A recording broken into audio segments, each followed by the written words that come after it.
This is Alan Farley from FX Empire. Marriott International is trading higher by about 2% after beating profit estimates by a wide margin. Taking a look back, the stock was a very strong performer to 2018 when President Trump started the trade war with China. It then entered this consolidation pattern, trying to break out at the end of 2019, failing during the pandemic decline when it dropped to a 6 or 7 year low.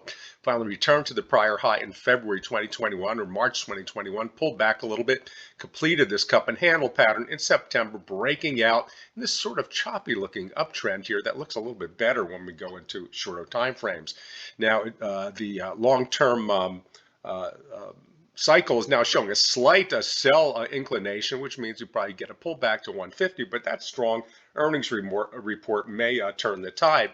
Taking a little bit closer, as you can see at the time of the breakout here, the stock entered this rising channel pattern. That's really good when it starts at a time of a new breakout because it's a very stable, institutionally driven pattern that suggests some much higher prices over the long term. However, as you can see, we have lows here in November 2021 and March 2022, and it sure looks like we could put in another low here down around the 150s, and that would not be so surprising if we went down to channel support in the future.